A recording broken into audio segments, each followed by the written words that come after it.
Listen to me very closely. You keep saying you ain't on the next level because of the economy. You keep saying you ain't on the next level because of racism. You keep saying you ain't on the next level because it ain't the season. You keep saying you ain't on the next level because they don't love you. You keep saying you ain't on the next level because the opportunity ain't there. The truth of the matter is that you ain't there because you ain't there.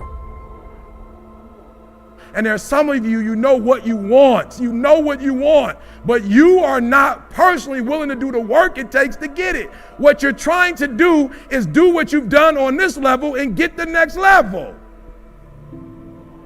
You're trying to do exactly what you're doing on this level. You're like, I'm getting up every day. I'm putting in 2.5. I'm putting in 3, and I'm not getting the opportunity. The opportunity might require 3.5.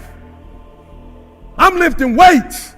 I'm eating right, and I'm not getting the opportunity. It might require getting up and working out 3.5. It might require you saying no to your friends. It might require you changing your diet. It might require you moving to another city. Whatever it takes, you got to be willing to do it, and you keep saying you're not there because of something else, because it's easier to blame somebody else. Because now you don't got to do no work when you blame somebody else. Guess who got to do the work? They got to do the work. But guess who got the power? They got the power. How many of y'all are tired of other people having the power? Let me see your hand. Good. Write down next to your crazy idea some of the things that you know you're doing wrong that's messing up what you're doing. Look, you got some changing to do. If I don't get to no other slide, you got some changing to do. And I'm telling you, the reason why I'm leaving corporate and going to schools, because it's easier to help a doggone middle school kid change than a grown man. It's hard changing grown men. I'm talking about hard. I'm like, yo, my ratio gonna go up. I'm gonna be a legend if I go to middle school. I'm gonna be a legend. Like Eric came in, talked to 100 kids, 98 got changed. Are you hearing what I'm saying? I'd rather do elementary kids than grown men. Elementary kids, they've been broke, but they ain't broke yet. Grown people broke. It's easy to help somebody who is broken at a young age than a 50-year-old, a 40-year-old, a 30-year-old. You understand what I'm saying? So what I'm telling you to do, since you hate being told what to do, you're gonna have to fix yourself since you don't like nobody else telling you what to do. And because you're not willing to pay for a coach, you're gonna have to coach yourself. Does that make sense? So I want you to write down honestly. Write it down real quick. Write it down. Let's go to the next slide. Honestly, write it down. I want you to write it down for me real quick. Write down, what are you doing right now that you know that's killing the game? There's something that is blocking your next level, and it's you, and you want to keep saying it's somebody else. It's this company I work for. They ain't showing me no love. They ain't showing you no love because you ain't doing something to make them show you love. They see how all over the place you are, and they're going to take advantage of it. They see you ain't got no structure. You ain't got no 5-year plan, 10-year plan. You ain't got your stuff together. They see it. So over here, real quick. Somebody be honest over here about why you can't get to that next level. What's that thing? Say it again. Good. And when you say mindset, what do you mean? Good. Yeah. You come from poverty, so you're dealing with wealth as poverty. You dealing with wealthy people talking poverty language. Yep, it's not gonna work. Somebody over here. Yep. Procrastination. Good. How many of y'all being killed by procrastination? Let me see your hand. Yep. She's a man eater. Whoa, here she come. I'm talking about procrastination is killing America. It's killing it. If you could fix procrastination, what would your life be like? You understand what I'm saying? People like E.T., I want to do what you do. No, you don't. I'm my own boss. When I worked at Michigan State, I had to be to work at 9 o'clock. When I work for myself, I get up at 3.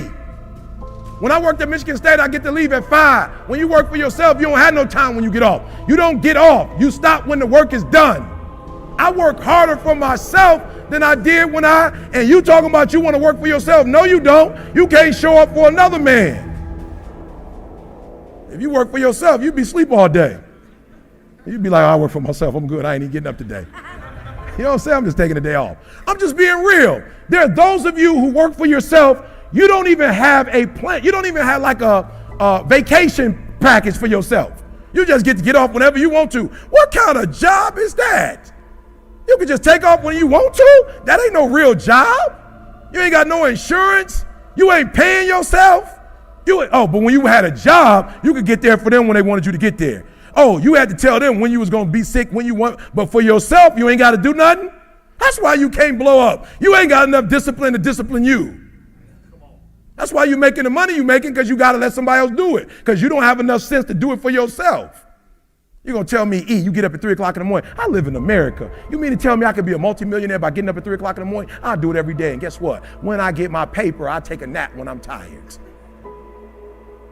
We two humans. We both live in America. One of us getting up at 1 to grind and going to take a shower at 3 to get the day started. One of us just coming from the club and don't know where we are. E, you saying don't go to clubs? Yeah, go to a club, but don't go to a club and you don't know you went to the club.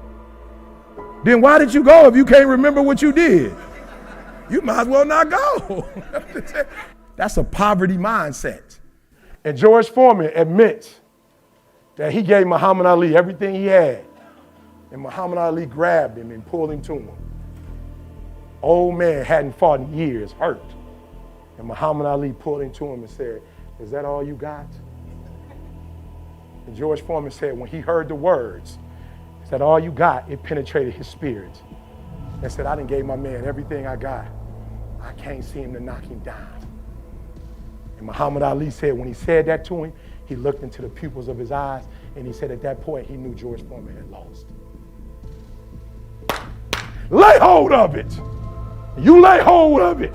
And when that thing tells you to quit, you look at it in his eye and say, "I ain't going nowhere. I will break you before you break me. You will not defeat me. You will not destroy me." Some of you are so ignorant. You've been through so much hell. You gonna quit now? You should have quit 10 years ago when you got raped. You should have quit 10 years ago when he walked out on you. You should have been quit. You don't quit now. It's the 10th round. You got 2 more to go. And when you get to success, it's not about skill. When you get to a certain level of success, it's about stamina. It's about stamina. It's about you won't break me. You can't take me. I fought too long. I fought too hard. If I was going to quit Satan, you should have got me at 17 homeless. You should have broke me when I was eating out of trash can. It's too late now. It's too late. You should have broke me a long time ago. I'm unbreakable now. Your only chance at this point is you got to kill me. Martin Luther King, you got to kill me now. And then when you kill me, MLK, my legacy will live. Are you hearing what I'm telling you? You're not hearing what I'm telling you? Y'all thinking it's about talent. It's not. It's about taking the gift you got and laying hold of it. Have you ever laid hold of something? You created that thing. This ain't no job. That thing speaks about who you are as a person, how you approach life. This ain't no gig.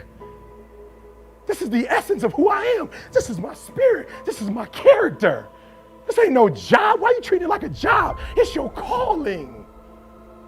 Lay hold of it. Some of you need to stop listening to motivational speaking and you need to become one. You need to stop being inspired and you need to start inspiring. I don't know who you are, but you know you fiend out. You watched enough videos. No more video ain't gonna do nothing for you. Action is gonna do something for you now. Everybody always talks about getting to the top. Everybody always talks about going after their dream, but nobody talks about retention, and the work that is required not only to get there, but to stay there and go to the next level. And so the mentality you're going to have if you're going to win, if you're going to conquer your day, conquer your week, if you're going to dominate the month, if you're going to crush the quarter, if you're going to win the year, I need you to remember that talent does not win championships, work ethic does. Here's the mentality you're going to need. That nobody's going to outwork you. I'm sorry, I love you, but you're not going to outwork me. I'm with you, but you're not going to outwork me. We're connected, but you're not going to outwork me. We can dream together, we can lean in together, but you're not going to outwork me. We may be in the same class, but you're not going to outwork me. Number one, I need you to have the made up and fully persuaded mind that nobody is going to outwork you. Stop sitting around moping and complaining and waiting for somebody to connect the dots for you. Put the work in and take the stairs to the top. You got to be willing to lose sleep to go after this dream. You have to be willing to lose sleep to graduate. You have to be willing to lose sleep to pass the exam. I need you to have a whatever it takes mentality. If you want to win, you're going to have to get upset sometimes. And I'm not talking about a non-productive anger. I'm talking about a massively productive disappointment. You're going to have to get disappointed sometimes with where you are. This is what I like to call proactive disappointment. I'm upset with where I am. I'm upset with what I have not accomplished. I'm upset at every time I've allowed myself to be distracted. Get upset. Get disappointed with yourself. There's a difference between disappointment and depression. You're not depressed. You're not down. You're not out. You're just disappointed. You're upset with the moments in your life when you allowed yourself to sink into depression, when you allowed yourself to become distracted. Get upset. Get flat out mad about where you are. Don't get mad to quit. Get mad to keep going. That's the problem, is that you have to rewire and redirect your anger. I'm not going to be upset and quit. I'm going to get mad and stay in it. From this moment on, I need you to give it everything you have.